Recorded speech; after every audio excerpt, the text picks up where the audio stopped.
এই মেয়েটা তার পরিবারকে বলেছিল সে 2 মাসের প্রেগনেন্ট, আর তার প্রেমিক তার পরিবারকে বলেছিল সে নাকি কোনোদিন বাবাই হতে পারবে না। শুনতে অবাক লাগলেও তাদের এই ভয়ঙ্কর কথাগুলোর সবই মিথ্যা ছিল। কিন্তু সমস্যা হলো তাদের বানানো এই নাটক আর দুজনের বলা প্রতিটা মিথ্যা একসময় সত্যি হতে শুরু করলো। যে মেয়েটা আসলে প্রেগনেন্ট ছিলই না, ডাক্তার হঠাৎ জানালো তার রিপোর্ট সত্যি পজিটিভ এসেছে। আর যে ছেলে সবাইকে বলেছিল সে কোনোদিন বাবা হতে পারবে না, তার নিজের পরিবার সেই কথা বিশ্বাস করে এমন এক জগা খিচুড়ি পাকায় যা আপনাকে এক ইমোশনের রোলার কোস্টার রাইড দেবে, যেখানে ধীরে ধীরে সেই মিথ্যাগুলোই তাদের জীবনের সব থেকে বড় অভিশাপ হয়ে দাঁড়ায়। আর এখানেই শুরু হয় এক নতুন গল্প। যে সম্পর্কের শুরুটাই হয়েছিল এই মিথ্যা দিয়ে, সেই সম্পর্ক একসময় ধীরে ধীরে ভালোবাসায় পরিণত হতে থাকে। আর সেই গল্পটাই আজ আমি আপনাদের বলতে চলেছি।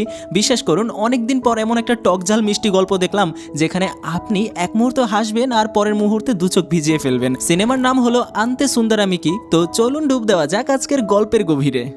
গল্পের একদম শুরুতেই আমাদের মেইন হিরো সুন্দরকে দেখতে পাই। একটা এয়ারপোর্টে সে আছে, সে কারোর জন্য অপেক্ষা করছিল আর তার চোখে মুখে যেন খুশির ঝিলিক ঠিকরে পড়ছিল। কারণটা হলো সুন্দর আজ আমেরিকা যাচ্ছে, কিন্তু এই আমেরিকা যাওয়ার পেছনে যে কত বড় ইতিহাস আর কত বড় কাহিনী লুকিয়ে আছে সেটা জানলে আপনিও অবাক হয়ে যাবেন। সুন্দরের এই আমেরিকা যাওয়ার যাত্রার রহস্য জানতে হলে আমাদের চলে যেতে হবে একদম পেছনের গল্পে। শুরুটা হয়তো একটু ধীরগতির মনে হতে পারে, কিন্তু একবার যখন আপনি সুন্দরের সাথে কানেক্ট হয়ে যাবেন তখন পুরোটা না শুনে উঠতেই পারবেন না। ঘটনার শুরু হয় সুন্দরের ছোটবেলা থেকে। স্কুলে একবার একটা নাটকে সুন্দর অংশ নিয়েছিল। সেখানে তার চরিত্রটা ছিল জুতো পলিশ করার এক পথ শিশুর। একটা বড় রাজকীয় বাড়ির সামনে সে বসে মন দিয়ে জুতা পরিষ্কার করার অভিনয় করছিল। নাটকের দৃশ্য অনুযায়ী সেই বড় বাড়ির মেয়ে তার বাবার কাছে গিয়ে জিজ্ঞাসা করলো, বাবা এই ছেলেটা কেন এই বয়সে জুতা পালিশ করছে? ওর তো এখন স্কুলে গিয়ে পড়াশোনা করার কথা, তাই না? এই ছোট্ট সুন্দরের অভিনয় দেখে তার বাবা মা তো একদম অবাক। সুন্দর নিজের চরিত্রের মধ্যে এতটাই সেখানে ডুবে গিয়েছিল যে মনেই হচ্ছিল না ও অভিনয় করছে। ঠিক সেই সময়ে দর্শকদের ভিড়ে বসে থাকা একজন ফিল্ম ডিরেক্টরের নজর পড়ে সুন্দরের ওপর। তিনি সুন্দরের ন্যাচারাল অ্যাক্টিং দেখে মুগ্ধ হয়ে যান। নাটক শেষ হতেই তিনি সোজা সুন্দরের বাবা মায়ের কাছে ছুটে আসেন। এসে খুবই উত্তেজিত হয়ে বলেন, আগামী বছর চিরঞ্জীবী স্যারের একটা বড় ছবি রিলিজ হতে যাচ্ছে, সেখানে আমাদের 3 জন চাইল্ড আর্টিস্ট দরকার। আপনাদের ছেলে অসম্ভব ট্যালেন্টেড, আমি চাই ও ফিল্মে কাজ করুক। চিরঞ্জীব স্যারের নাম শুনে সুন্দরের মা তো খুশিতে আটখানা, কিন্তু বাদ সাধলেন সুন্দরের বাবা। তিনি একটু আমতা আমতা করছিলেন। বাড়িতে ফিরে শুরু হলো তুমুল আলোচনা। সুন্দরের বাবা তার নিজের মায়ের সাথে অর্থাৎ সুন্দরের দাদির সাথে পরামর্শ করে বললেন, সুন্দরকে ওইসব লাইনে পাঠিয়ে কাজ নেই। তাছাড়া ওখানে গিয়েও তো মনে হয় ও জুতা পালিশ করার রোলটাই পাবে।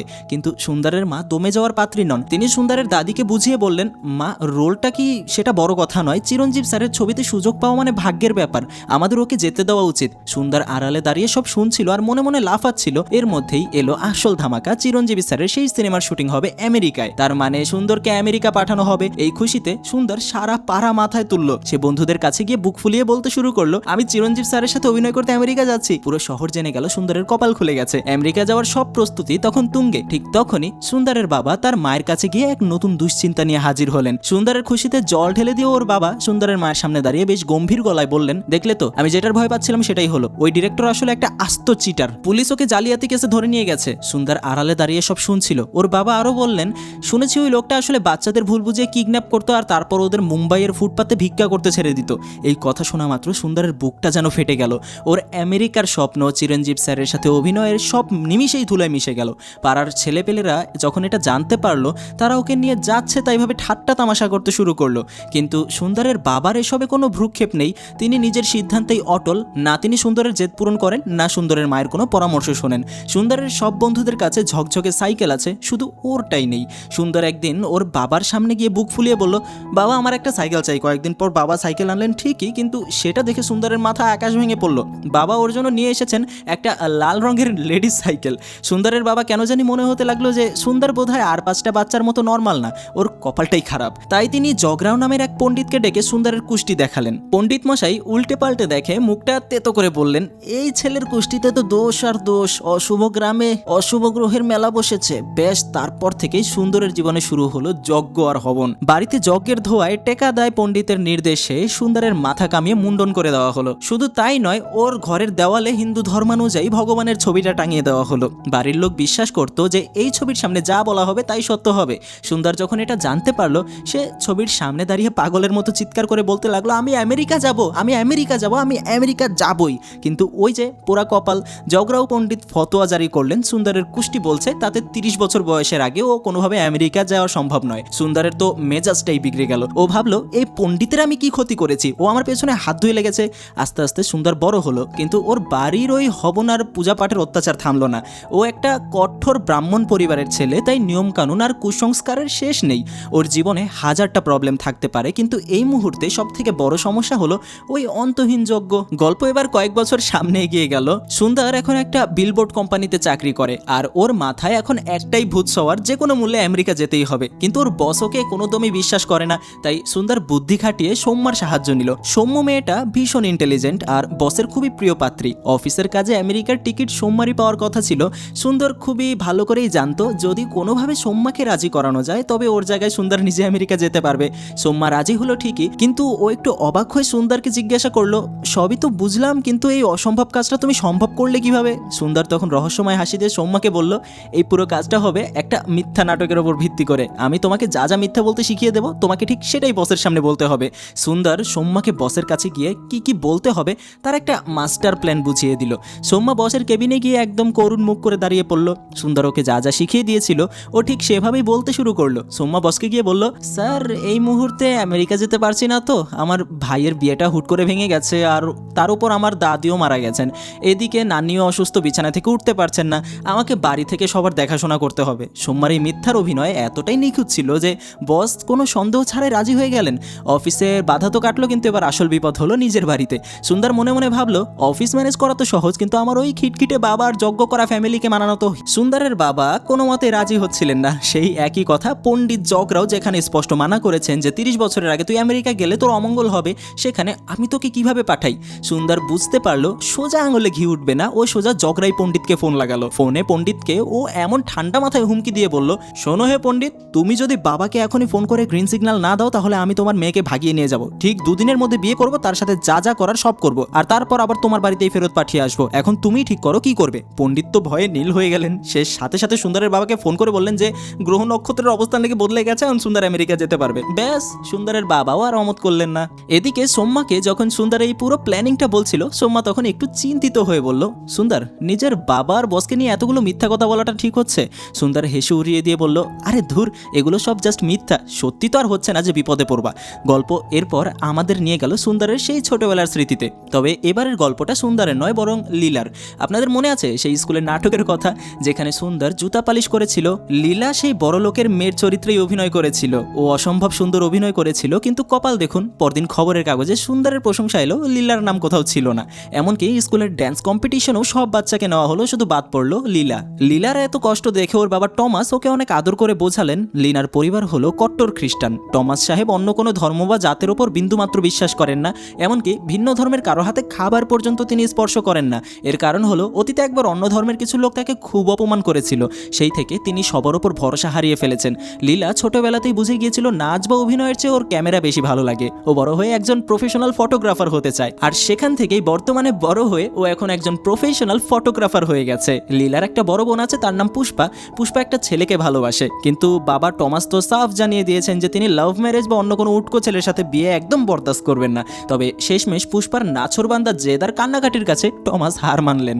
পুষ্পার বিয়ের কথা ঠিক করে তিনি তার স্ত্রীকে ডেকে বললেন, বড়টার বেলায় তো যা হবার হলো, কিন্তু লীলার বিয়ে আমি নিজের পছন্দ করা ছেলের সাথেই দেবো। লীলা তখন বাবার মুখের উপর কথা বলতে না পেরে কষ্টে ভরা মনে মাথা নেড়ে বলল, ঠিক আছে বাবা, তুমি যা বলবে তাই হবে। কিন্তু আসলে লীলার মনেও তখন একজনের জন্য অনুভূতি জন্ম নিয়েছে, তার নাম হলো বামসী। পুষ্পার বিয়েতে আসা বামসী নামের ছেলেটাকে লীলা বেশ মনে ভালো লেগেছিল। বামসীও লীলাকে কথা দিয়েছিল, ঠিক 1 বছর পর আমি তোমার বাবার কাছে গিয়ে আমাদের সম্পর্কের কথা বলবো আর বিয়ের প্রস্তাব দেব। এদিকে বাবা টমাস অনেক কষ্ট করে নিজের মনকে বুঝিয়ে পুষ্পার বিয়েটা ওর পছন্দের ছেলের সাথেই দিয়েছিলেন। পুষ্পা আর ওর স্বামী খুব সুখী দিন কাটাচ্ছিল, কিন্তু গল্পের মোড় ঘুরে যায় যখন পুষ্পার মা হওয়ার সময় আসে। ডাক্তার জানান পুষ্পার মিসক্যারেজ হয়ে গেছে, আর এই সন্তান নাকি পেটের ভেতরেই মারা গেছে। আর এই খবর শোনা মাত্র পুষ্পার শ্বশুর বাড়ির লোকজনের আসল চেহারা বেরিয়ে এলো। তারা সমবেদনা জানানো তো দূরের কথা, উল্টো পুষ্পাকেই দোষ দিতে শুরু করলো। তাদের দাবি পুষ্পা নিজের ঠিকমতো খেয়াল রাখেনি দেখেই এমনটা হয়েছে। এমনকি তারা এটাকেও জেনেটিক সমস্যা বলে গালি দিতে শুরু করে। লীলার বাবা যখন দেখলেন তার মেয়ে শ্বশুর বাড়িতে এতটা অপমানিত হচ্ছে, তখন তার মনে লাভ ম্যারেজের প্রতি আরো ঘৃণা বেড়ে গেল। তিনি ভাবলেন নিজের পছন্দে বিয়ে করেও যদি মেয়ের এই কপালে থাকে তবে আমি আর কোনোদিন এসব প্রশ্রয় দেব না। লীলা যখন বামসীকে এই কষ্টের কথাগুলো বলল, বামসী তখন দায়িত্ব না নিয়ে উল্টো টাল বাহানা শুরু করলো। সে বলবো, আমাকে আর 6টা মাস দাও। লীলা বুঝতে পারলো এভাবে চলতে থাকলে ওর জীবনটা নষ্ট হয়ে যাবে, তাই সে হঠাৎ করে একদিন বাবার সামনে গিয়ে দাঁড়িয়ে বলল, বাবা আমি একটা ফটোগ্রাফি কোর্স করার জন্য আমেরিকা যেতে চাই। টমাস সাহেব প্রথমে আকাশ থেকে পড়লো লীলার জেদার যুক্তির কাছে হার মানলেন। লীলাও নিজের স্বপ্ন পূরণের জন্য ব্যাগ গুছিয়ে আমেরিকার উদ্দেশ্যে রওনা দিল। আর লীলা যখন এয়ারপোর্টে পৌঁছালো সেখানে লীলার সাথে দেখা হয় সুন্দরের। আর তখনই পরিষ্কার হলো যে সুন্দর আর লীলা আসলে একে অপরকে আগে থেকেই চেনে এবং তারা দুজনেই আজ একসাথে আমেরিকা যাচ্ছে। কিন্তু তারা এখানে পৌঁছালো কিভাবে, কেনই বা তারা এই বড় সিদ্ধান্ত নিল, সেই রহস্য ফাঁস করার জন্য গল্প আরো কিছুটা অতীতে যাই। সুন্দরের বস একদিন ওকে ডেকে বললেন, একটা নতুন বিলবোর্ডের বিজ্ঞাপনের জন্য তোমাকে ফটোশুটে অংশ নিতে হবে। সুন্দর মুখ ঘুরিয়ে নিয়ে বলল, আমি কোনো ফটো টটো তুলতে পারবো না, আপনারা আজে বাজে বিজ্ঞাপনে আমার ছবি ব্যবহার করে বিলবোর্ডে ঝুলিয়ে দেবেন আর মানুষ আমাকে নিয়ে হাসাহাসি করবে, আমি এই ফটোগ্রাফারদের দু চোখে দেখতে পারি না। বসের কাছে 1 ঘন্টা সময় চেয়ে নিয়ে সুন্দর আবারও স্মৃতির পাতায় ডুব দিল। সে ভেবেছিল সেই ছোটবেলার বন্ধু লীলার কথা। লীলা মেয়েটা কত ভালো ছিল। সুন্দরের সেই ছোটবেলার দিনগুলোতে যখন সবাই ওর পেছনে লেগে থাকতো তখন একমাত্র লীলাই ছিল ওর পরম বন্ধু। পাড়ার ছেলে পেলে যখন ওর ন্যাড়া মাথা দেখে হাসাহাসি করতো কিংবা ওর সেই মেইল স্টাইলের লাভ বোর্ড সাইকেলটা নিয়ে হাসি ঠাট্টা করতো, তখন লীলা কোনোদিন ওর ওপর হাসেনি, বরং ওকে সান্ত্বনা দিয়েছে, ওর পাশে ছিল এবং সুন্দরের পাশে দাঁড়িয়ে ওকে সাহস দিত। বসের সামনে এই গল্প শুনে বস বিরক্ত হয়ে জিজ্ঞাসা করলো, আরে ভাই সব তো বুঝলাম, কিন্তু এতে ফটোগ্রাফারদের ওপর ঘৃণা তৈরি হওয়ার কারণ কি, সেটা তো বললে না। সুন্দর হাত নেড়ে বলল, আরে স্যার ধৈর্য ধরুন, আসল ক্লাইম্যাক্স তো এখনই আসছে। আসলে সুন্দর সেই ছোটবেলা থেকেই লীলাকে মনে মনে ভীষণ পছন্দ করত। নিজের মনের কথা সরাসরি মুখে বলার সাহস ছিল না, তাই ও বুদ্ধি বলে একটা সুন্দর ছবির পেছনে নিজের মনের কথা লিখে সেটা একটা বক্সে ফেলে রেখে এসেছিল।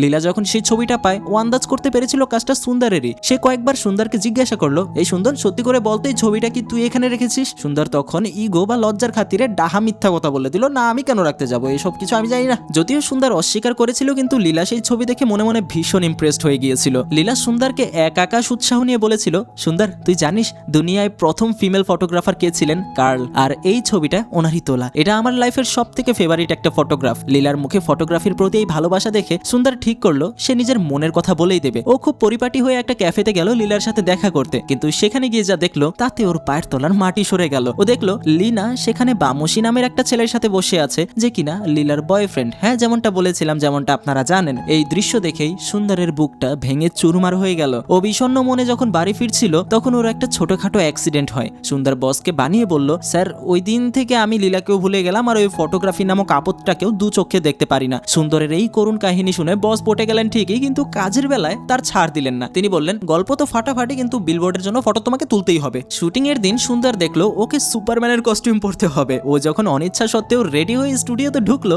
তখন সামনে তাকাতেই ওর হার্টবিট যেন একদম মিস হয়ে গেল। ক্যামেরার হাতে যে ফটোগ্রাফার দাঁড়িয়ে আছে সে আর কেউ নয়, ওর ছোটবেলার সেই ক্রাশ লীলা। সুন্দরকে দেখে লীলা তো খুশিতে আটখানা। ও অবাক হয়ে বলল, আরে সুন্দর তুই এখানে, এতদিন কোথায় গায়েব ছিলি বলতো? ফটোশুট শেষে তারা দুজন নিরিবিলি বসে অনেক কথা বলল। সুন্দর একটু ইতস্তত করে বামসির কথা তুললো। ও জিজ্ঞাসা করলো, লীলা তোমার ওই বয়ফ্রেন্ড বামসি এখন কেমন আছে? ওর সাথে সব ঠিকঠাক তো? লীলা তখন দীর্ঘশ্বাস ফেলে বলল, বামসির সাথে যখন কয়েক সপ্তাহ আগে দেখা হলো ও আবারও সময় চাইলো, কিন্তু সেদিনে আমি ওর মোবাইলে এমন কিছু সিক্রেট দেখে ফেলেছি যা আমার কল্পনাতেও ছিল না। ও আসলে আমাকে চিট করছিল।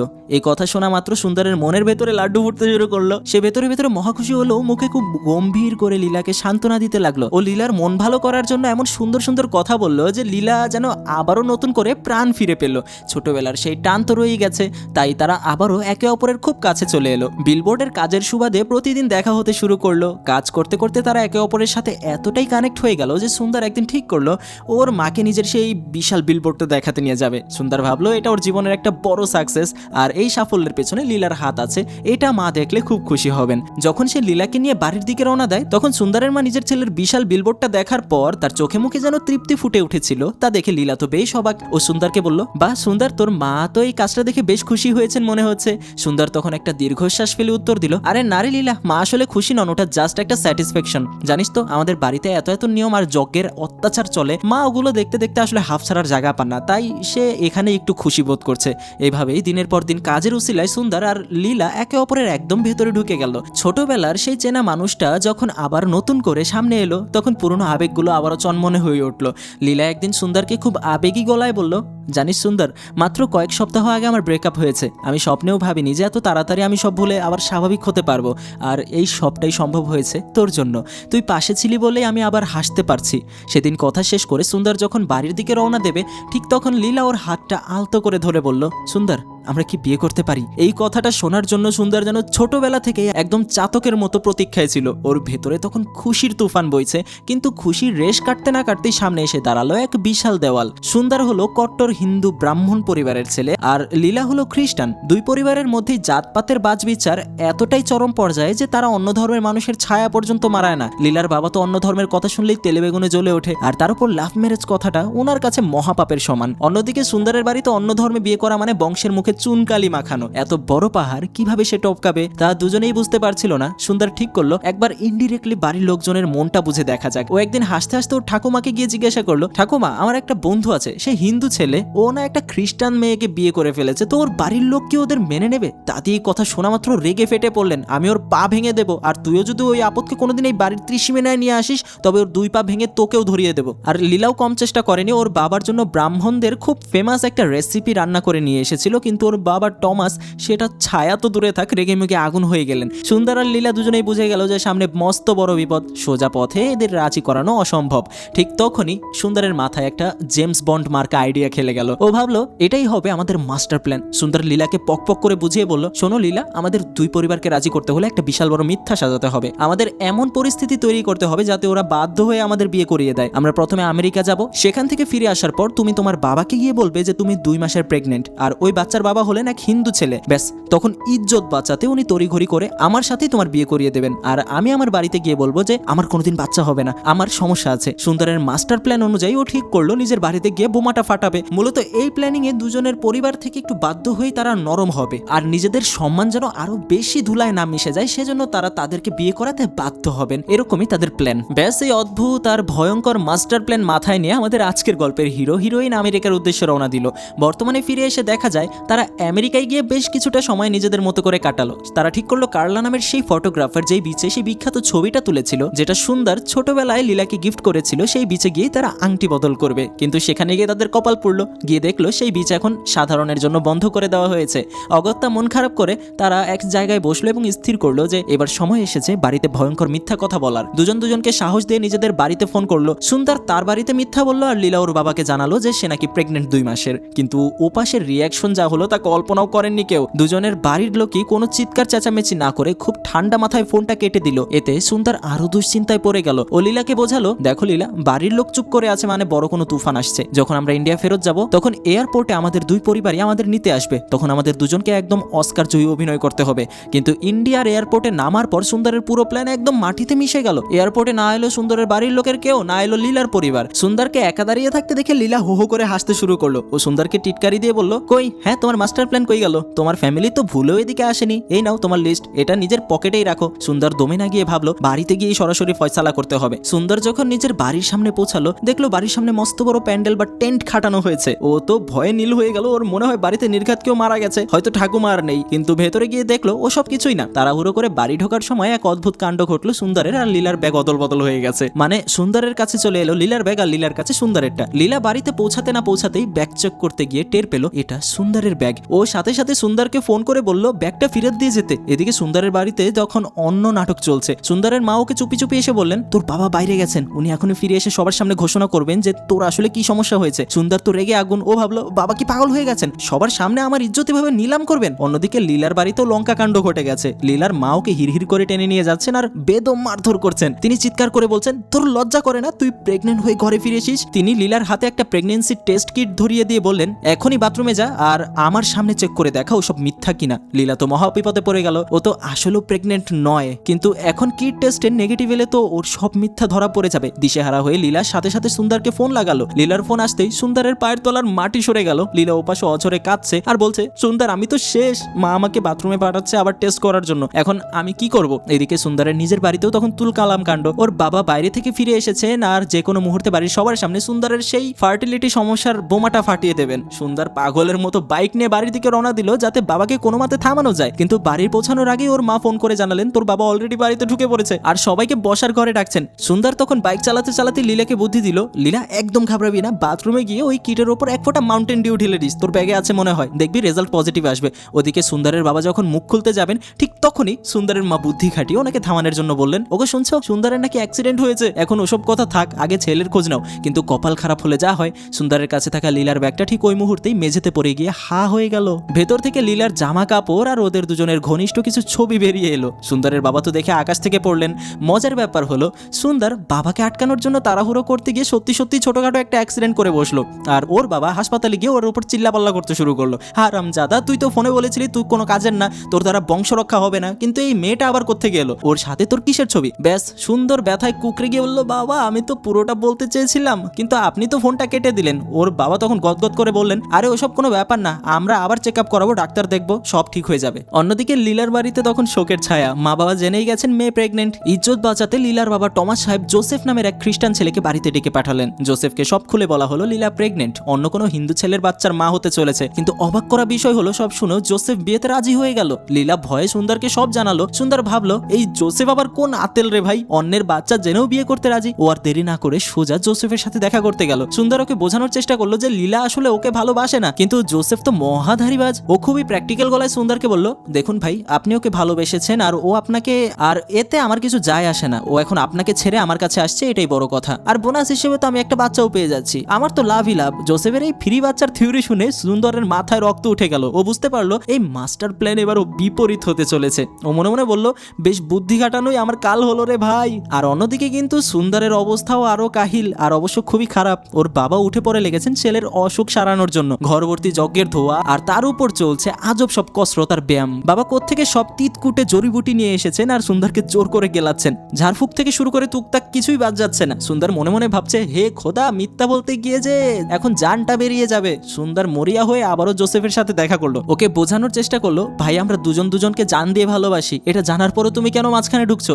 জোসেফ একটা বাঁকা হাসি দিয়ে বলল, দেখো সুন্দর, লীলার আগে বামসে ছিল, এরপর তুমি এলে, এখন আমি আসবো, ও তোমাকেও ভুলে যাবে, সময় হলে ঠিক আমাকেও ভালোবেসে ফেলবে। তুমি বরং আমায় এক কাপ কফি খাওয়াও, আর এটা বলো লীলা কি আদৌ তোমাকে বিয়ে করবে, নাকি সবটাই তোমার একতরফা পাগলামি? জোসেফ যখন লীলা চরিত্র নিয়ে একটু বাঁকা কথা বলল, সুন্দর আর নিজেকে সামলাতে পারলো না। রাগের মাথায় ও বসিয়ে দিল আসল সত্যিটা। ও চিৎকার করে বলল, লীলা প্রেগনেন্ট নয়, ও আমার জন্য নিজের বাড়িতেই মিথ্যাটা বলেছে যাতে আমার সাথে বিয়েটা হতে পারে। এবার বুঝলে তো ও আমায় কতটা ভালোবাসে। জোসেফ লোকটা যে কতটা ধারিবাজ সেটা বোঝা গেল পরের দিন। সে সোজা লীলার বাড়িতে হাজির হলো। সবার সামনে লীলাকে চ্যালেঞ্জ করে বলল, তুমি কি সত্যি প্রেগনেন্ট? প্রমাণ করতে পারবে? বাইবেলে হাত রেখে কসম খেয়ে বলো তো। লীলার বাবা টমাস সাহেব এটা দেখে প্রচন্ড রেগে গেলেন। তিনি ভাবলেন, একটা ছেলে আমার মেয়ের এই বিপদের দিনে পাশে দাঁড়ানোর বদলে তাকে অপমান করছে। যে ছেলে বিয়ের আগেই মেয়েকে অবিশ্বাস করে, সে বিয়ের পর তার খেয়াল রাখবে কোন দুঃখে? তিনি সপাটে বলে দিলেন, জোসেফ তোমার মতো ছেলের সাথে আমি আমার মেয়ের বিয়ে দেবো না, এই বিয়ে ক্যান্সেল। এদিকে সুন্দরও দমে থাকেনি। ও নিজের এক ডাক্তার বন্ধুকে আগেভাগেই সব বুঝিয়ে সেট করে রেখেছিল। সুন্দরের বাবা যখন সেই ডাক্তারের কাছে রিপোর্ট নিয়ে গেলেন, বন্ধুটা গম্ভীর মুখে বলল,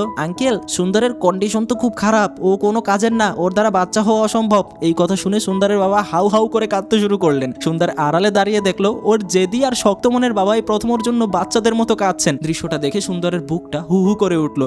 ও ভাবলো, ইস কেন যে এই মিথ্যাটা বলতে গেলাম। যাই হোক, কান্নাকাটি শেষ করে সুন্দরের বাবা মেনে নিলেন যে যেহেতু ছেলের ফার্টিলিটি প্রবলেম আছে, আর সেদিন তার ব্যাগ থেকে বের হওয়া যেই মেয়ের ছবি, সেই মেয়েটা ওকে খুব ভালোবাসে, তাই এই বিয়েটাই এখন শ্রেয়। অন্তত ছেলের একটা গতি তো হবে। অন্যদিকে লীলার বাবাও রাজি হলেন যে সুন্দরের সাথেই লীলার বিয়ে দেবেন। দুই পক্ষ থেকে সবুজ সংকেত পাওয়ার পর একটা মিটিং ফিক্স করা হলো।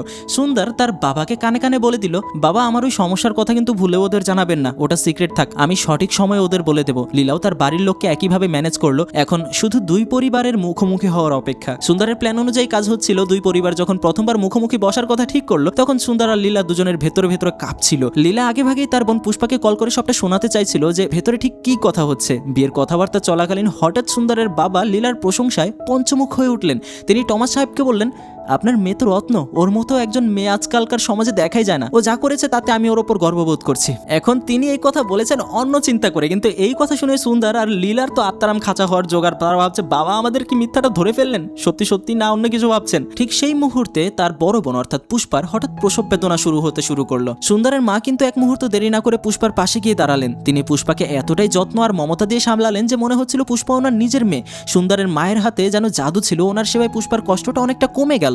সুন্দর আর লীলা আড়াল থেকে দেখলো কিভাবে সুন্দরের বাবা আর লীলার বাবা একে অপরকে সাহায্য করছেন। দুই পরিবারের এই মিল দেখে তাদের এই একটা অদ্ভুত শান্তি লাগলো। পরদিন লীলার বাবা টমাস সাহেব সুন্দরের বাবাকে ফোন করে কৃতজ্ঞতা জানালেন। তিনি আবেগপ্রবণ হয়ে বললেন, ভাই সেদিন আপনারা না থাকলে আমাদের কি যে হতো। আমি সিদ্ধান্ত নিয়েছি এই বিয়ে একদম পাকা, আমি কালকেই সপরিবারে আপনার বাড়িতে আসছি। সুন্দরের বাবাও সানন্দে রাজি হয়ে গেল। আসলে লীলার পরিবারকে ওনার এতটাই ভালো লেগেছিল যে ছেলের এই সমস্যা থাকার পরেও তিনি এই বিয়েতে আর কোনো বাধা দেখতে পাননি। পরদিন লীলার পুরো পরিবার সুন্দরের বাড়িতে এলো। দুই পক্ষ খুবই হাসি ঠাট্টা আর আনন্দের মধ্য দিয়ে বিয়ের সব আয়োজন চূড়ান্ত করে ফেললো। তবে ওই যে সুন্দর আর লীলার বলা সেই ভয়ঙ্কর মিথ্যাগুলো কিন্তু এখনো টিকে আছে। বাড়ির বড়রা ঘুণাক্ষরেও জানেন না যে তারা আসলে এক মস্ত বড় নাটকের শিকার।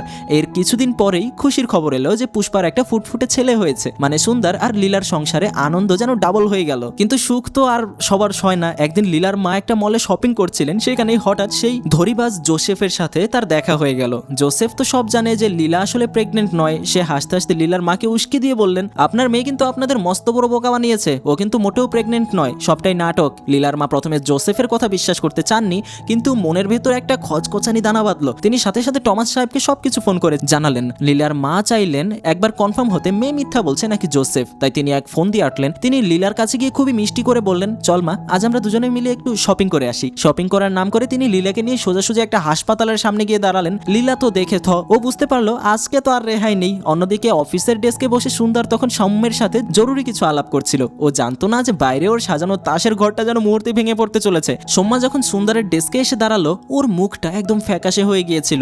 সুন্দরকে দেখেই সে ফাঁপা গলায় বলল, সুন্দর, আমি বিশ্বাস করতে পারছি না যে এসব কিভাবে হচ্ছে। তুমি আমাকে বসের সামনে যে যে মিথ্যা কথা বলতে শিখিয়েছিলে তার প্রতিটি আজ অক্ষরে অক্ষরে সত্যি হয়ে গেছে। সুন্দর অবাক হয়ে তাকালে সৌম্যা আরো যোগ করলো, আমার ভাইয়ের বিয়েটা সত্যি ভেঙে গেছে, আমার দাদি আজ সকালে মারা গেছেন, আর নানিও এখন বিছানায় ঢুকছেন। সুন্দর, আমি খুব ভয় পাচ্ছি। এই কথা শোনা মাত্র সুন্দরের শির দ্বারা দিয়ে এক হিমশীতল স্রোত বয়ে গেল। ওর মনে পড়ে গেল ছোটবেলার সেই তথাস্থ ভগবানের ছবিটার কথা। ও কি তবে যা বলছে তাই সত্যি হয়ে যাচ্ছে? ও আর এক মুহূর্ত দেরি না করে পাগলের মতো দৌড়াতে দৌড়াতে বাড়ি গেল দাদির কাছে। ঠাকুমার হাত দুটো ধরে ব্যাকুল হয়ে জিজ্ঞাসা করলো, ঠাকুমা, সত্যি করে বলো তো, তথাস্থ ভগবানের সামনে যদি কেউ বারবার কোনো মিথ্যা বলে তবে কি সেটা সত্যি হয়ে যেতে পারে? দাদি দীর্ঘশ্বাস ফেলে বললেন, হ্যাঁ রে ভাই, বারবার কোনো কথা উচ্চারিত হলে প্রকৃতি সেটা সত্যি করে দেয়।